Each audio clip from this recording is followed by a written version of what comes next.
nosotros lectura del Santo Evangelio según San Mateo.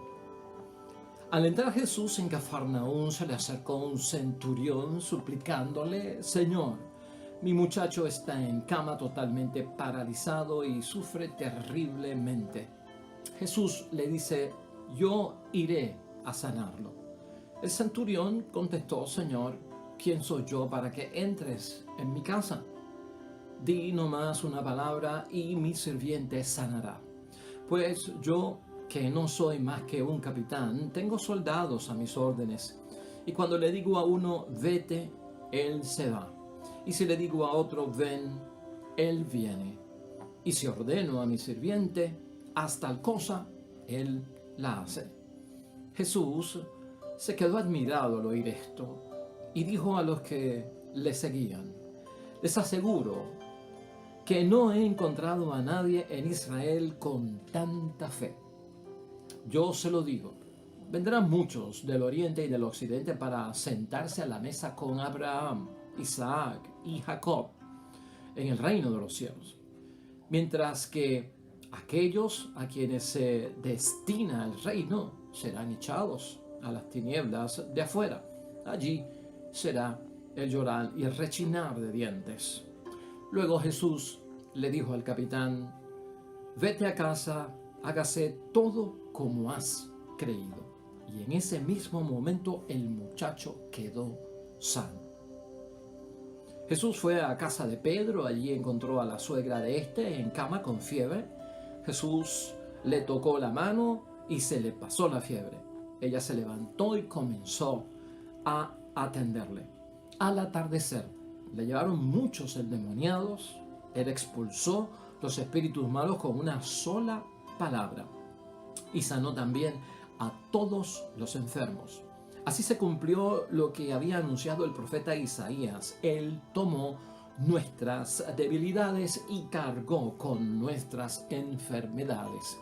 Lo proclamado, hermanos y hermanas, es palabra del Señor. Gloria a ti, Señor Jesús.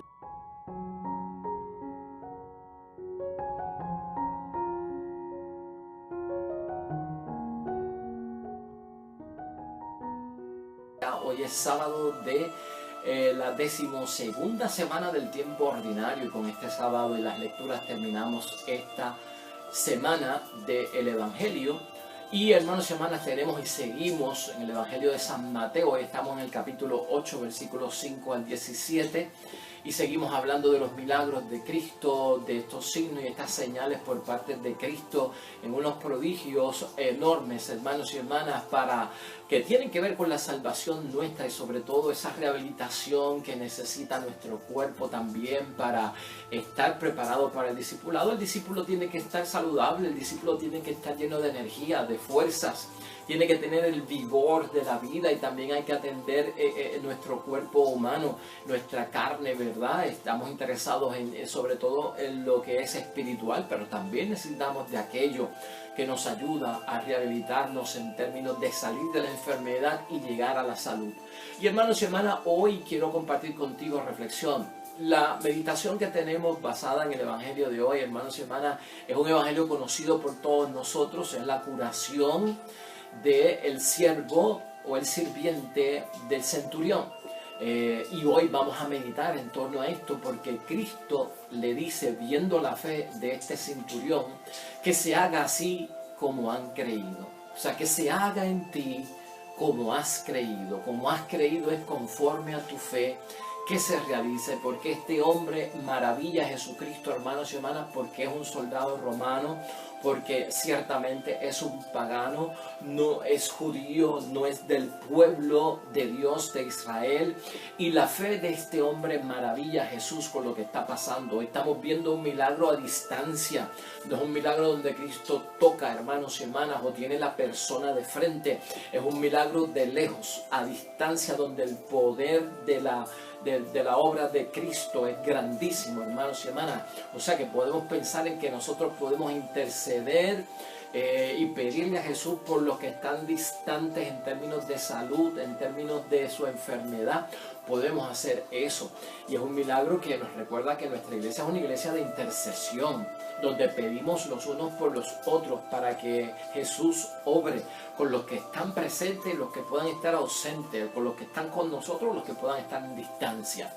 Entonces nos preguntamos semana a semana, tú conoces el Evangelio es un poquito largo y conoces la historia de este soldado romano, un capitán que tiene a su mando 100 hombres por lo menos romanos, se encuentra con Jesucristo por el camino, no pide por él, pide por su sirviente, en algunos lugares dice que es un sirviente, en otros parece que dice que es un hijo de él. De todas formas, a veces parece que es otro soldado romano, pero de todas formas el hombre está pidiendo por alguien que está enfermo, ha conocido de Jesús, sabe quién es Jesús por lo que hay en el ambiente de los judíos y pide esa intercesión. Cristo como que quiere ir a la casa y le dice, no vayas a mi casa, yo no soy digno de que entres en mi casa, una palabra tuya bastará para sanarme. Cristo, hermanos y hermanas, se llena de una alegría enorme porque resalta la fe del hombre, o sea, no he visto fe tan grande como la tuya, que se haga según tú has creído, y sabemos que el hombre sanó. Entonces, ¿qué es lo que tiene la fe de este hombre centurión que siendo pagano, hermanos y hermanas, siendo romano, no siendo del pueblo de Israel, le llama tanto la atención a Jesucristo el Señor? Y vamos a ver todo lo que estamos mencionando en torno a eso. Cómo ve a Jesús es lo importante, ¿no? El soldado romano, este centurión, cómo es que él ve a Jesús y qué tenía la fe de este hombre. Fíjate que esto ocurre en términos de una petición, en forma de súplica. Ayer lo discutimos, ¿no? Es una súplica lo que eleva el centurión a Jesucristo para que interceda y vaya a sanar a su sirviente, o que por lo menos ore por él o lo tenga en mente en humildad. Súplica en humildad sin exigir. Ese patrón lo estamos viendo, es repetitivo. ¿Para qué? Para la sanación que estamos buscando por parte de Dios. Jesús le dice, yo iré a sanarlo. En el Evangelio de hoy Jesús le dice, o sea, él le pide que lo sane, y Jesús dice, sí, yo voy a ir a sanarlo. Aquí vemos otra vez la actitud de Jesús, sí quiero. Sí, quiero sanar, y es parte de mi misión, y es parte de mi ministerio, y es parte de la predicación de mi palabra, ponerla en obra y en acción. Cristo dice, sí, yo iré a sanarlo. Pero ese ir personalmente lo detiene el centurión, y ahí empieza el desarrollo de la fe que va a manifestar el centurión. Porque el centurión, hermanos y hermanas, se encuentra indigno de que Cristo vaya a la casa. El centurión encuentra que es indigno, y él mismo le dice, ¿quién soy yo para que entres en mi casa? Muchas cosas están pasando aquí, ¿no? La indignidad que siente él de que vaya a la casa, probablemente porque es un soldado romano, no es muy acogido por los judíos por la posición que tiene, no es un creyente, no es miembro del pueblo de Dios, o que vean a Jesús metiéndose en la casa de un soldado romano puede comprometer también a nuestro Señor Jesucristo. Entonces, él se encuentra indigno. No soy digno de que entres en mi casa, pero una palabra tuya bastará para sanarme. Esa es la profesión de fe, hermanos y hermanas. El hombre está demostrando una fe increíble. Esto nos hace recordar en Lucas 5, versículo 8, ¿te acuerdas? Con Pedro y el encuentro con Cristo el Señor. Señor, apártate de mí, que soy un pecador. Es importante este examen de conciencia, esta revelación que le damos al Señor Dios del cielo. Soy pecador, como decía Pedro, no soy digno de que entres en mi casa, pero una palabra tuya bastará para sanarme. No obstante, también, hermanos y hermanas, este evangelio se toca en Lucas, capítulo 7, versículo 1, y dice que el centurión se había ganado, hermanos y hermanas, ahí Lucas dice que el centurión se había ganado y gozaba del aprecio de todos los judíos, porque el soldado romano, este capitán, este centurión, había aportado para la construcción de la sinagoga en aquel tiempo, y era estimado como un buen hombre, porque los judíos lo aceptaban. O sea que a pesar de que él se encuentra indigno, a pesar de que él a lo mejor se encuentra un pecador o alguien que no es de la raza de Cristo, de la religión de Cristo, él había creado una reputación que tal vez estaba inconsciente de ella, ¿no? De que lo apreciaban, lo amaban los judíos y sobre todo parece que no conocía el alto nivel de fe que tenía. Era tan natural en él, hermanos y hermanas, que él como que lo desconocía. Por eso se atreve a decirle a Cristo: una sola palabra tuya bastará para sanarme. Yo soy capitán, yo soy centurión, yo tengo 100 hombres bajo mi mando, bajo mi comando. Y cuando yo le digo a una persona: hazme esto, la persona me lo hace. Cuando yo le digo a una persona: ve a aquel lugar, la persona lo hace. Estoy seguro de que si tú das una orden, se cumplirá. Manifestó la fe. O sea, personalmente Cristo no tienes que ir. Tocarlo tú físicamente no tienes que ir. Una palabra tuya bastará. El hombre está convencido de que la palabra sola de Cristo nuestro Señor tiene poder. Eso es lo que él ve. O sea, la palabra sola de Cristo tiene poder. Y esto también, que tiene la fe de este centurión, hermanos y hermanas, que no ve a Cristo como un curandero. Este hombre no ve a Cristo como un curandero, sino que lo ve con poder divino. Así es que el centurión ve a Jesús. Hay una diferencia entre curar y sanar, hermanos y hermanas, y esto vamos a tener que tenerlo en cuenta y tenerlo en mente. Hay una diferencia entre curar y sanar, aunque a veces utilizamos la palabra curar y sanar indiscriminadamente. Y cuando digo indiscriminadamente me refiero a que la utilizamos o el mismo significado en forma de sinónimo, ¿no? Algo igual. Pero hay una diferencia que podemos marcar aquí hoy, y en términos de sanación es bueno que nosotros lo sepamos, y por lo que yo estoy diciendo. El centurión lo que ve es el poder divino en Cristo para sanar, y no lo ve como un curandero. Sanar siempre va a implicar, hermanos y hermanas, la salud. Cuando se busca la definición de sanar, dice que es restituir, dice que es recuperar, dice que es recobrar, ¿qué? La salud. Siempre es en el término positivo de la salud, no del mal, de la enfermedad. Sanar es restituir la salud, restaurar la salud, recuperar la salud. Pero curar, cuando lo buscamos en la definición del diccionario, dice que el curar es cuando se hace desaparecer la enfermedad. ¿Ves? Menciona el mal. Cuando se hace desaparecer la enfermedad a través de la aplicación de tratamientos, de remedios para hacer desaparecer la enfermedad. O sea, que son como que dando unos remedios, dando unos tratamientos. La curación envuelve medicamentos, la curación envuelve tratamiento, la curación envuelve de alguna forma, hermanos y hermanas, ciertos remedios, tal vez caseros o medicinales, ¿verdad? Para poder llevar de la enfermedad a la salud. Entonces, por eso es que hay una diferencia entre sanar y curar. Y cuando decimos que el centurión no lo ve como un curandero, es que no ve que Cristo va a hacer desaparecer la enfermedad con medicinas, con tratamientos o con remedios, sino que él lo ve como un sanar. O sea, este hombre es capaz de restituir al que está enfermo, de recuperar y recobrar la salud para él. Eso es bien importante que nosotros lo tengamos en mente, hermanos y hermanas, especialmente cuando en muchos momentos mucha gente quería ser tocados, porque el curandero toca. Querían ser tocados porque el curandero toca. Y a pesar de que Cristo tocó, no es un curandero. Cristo tiene el poder de la sanación, ¿verdad? Porque es un poder divino por parte de Cristo. Entonces, esto es lo que ve el centurión, hermanos y hermanas. Él se encuentra indigno, como decíamos ahorita. Él se encuentra como que Cristo no puede ir o no debe ir a su casa por la situación que hay. Y a lo mejor se pregunta este hombre dentro de su humildad, porque es un hombre humilde: ¿puede Jesús responder al llamado de un capitán romano? Eso puede estar corriendo por la mente, como por la mente de alguien puede estar corriendo: ¿se fijará Cristo en mí? ¿Podrá Cristo venirme a visitar con todo lo que ha pasado en mi vida, con todo el sufrimiento que yo he tenido, los desvíos, el pecado, la situación fría o tibia que me encuentro con Dios, o mi relación espiritual con Dios que ha sido rota o que está lastimada?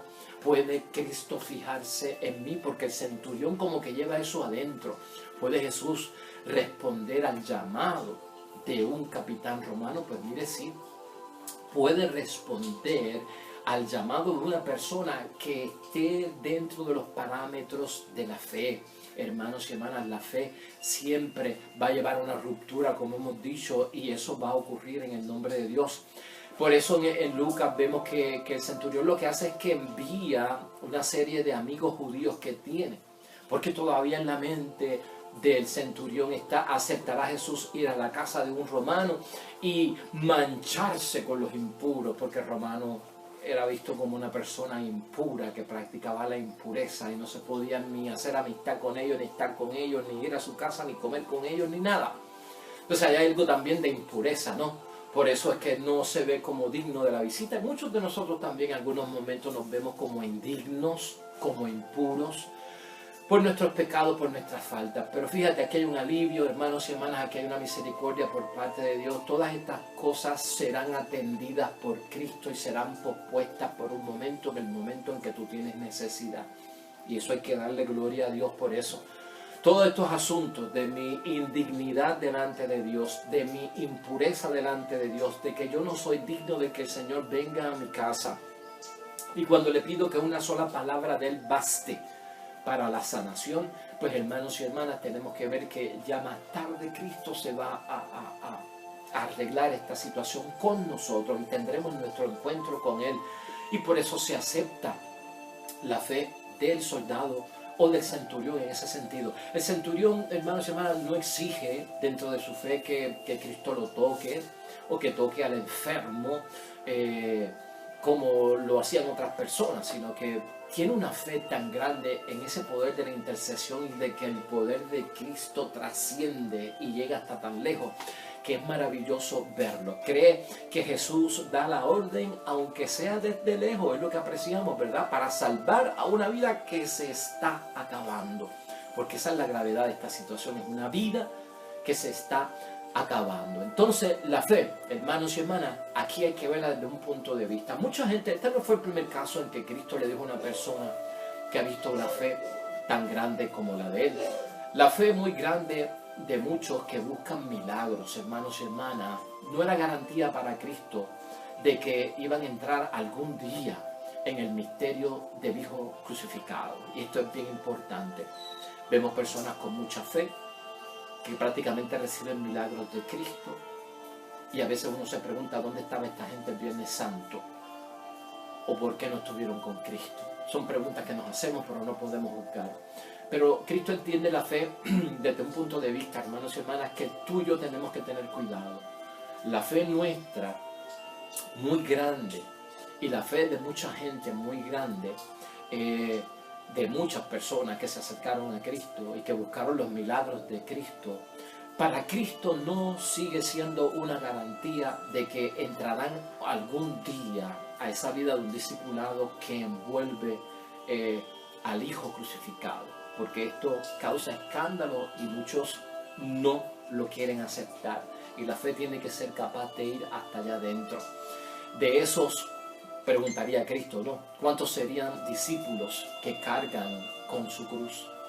¿Cuántos de esos que tienen fe grande, que buscan los milagros, serían discípulos dispuestos a cargar con su cruz, a enfrentarse a su Semana Santa, a enfrentarse a su Viernes Santo, a enfrentarse a su Vía Crucis, a enfrentarse a las caídas? Esas son las preguntas que nos tenemos que hacer, ¿no? El centurión se gana la intercesión y la acción por parte de Cristo, hermanos y hermanas, porque di una palabra y bastará para que el milagro ocurra. Jesús ve fe ahí. Y por el otro lado, cuando eso ocurre, Cristo lo que responde es: hágase todo como has creído. Y esa es la expresión de Cristo para nosotros. Ver a Cristo dentro de esa situación, hermanos y hermanas. Presentamos la fe que Cristo admite, la fe madura, que carga consigo la apertura de lo divino al tocar a uno enfermo para brindarle la salud. Es cuestión de fijarnos en eso. Tiene que llegar a un punto en que lo provoque, porque la palabra tiene poder, hermanos y hermanas, y nuestra fe se mueve en ese sentido. Mateo 9, hermanos y hermanas, versículo 29, nos hablaba de dos ciegos que se acercaron a Cristo para ser sanados. Y ahí también Cristo les dijo: hágase así tal como han creído. Y también con la mujer que era sirofenicia. Esa mujer sirofenicia, hermanos y hermanas, en este mismo evangelio, Mateo 15, 28, Cristo le dijo que se cumpla tu deseo. Aquí tenemos que ver algo. Cristo está detrás de nuestro pensamiento y de lo que queremos cuando hay fe. ¿Eres capaz tú, hermanos y hermanas, de tener la fe grande? ¿Eres capaz tú de atraer que la palabra de Dios en el poder divino de Cristo te sane y obre en ti? Claro que sí. El ejemplo de hoy viene de un hombre pagano, de un hombre distante, pero con una apertura a Cristo que le concede toda la bendición por parte de Jesús. En ese sentido lo tenemos que ver. Así que, hermanos y hermanas, así terminamos hoy nuestra reflexión. Que esto sea una oración para nosotros, que se haga así como hemos creído, que se haga así como es conforme a nuestra fe.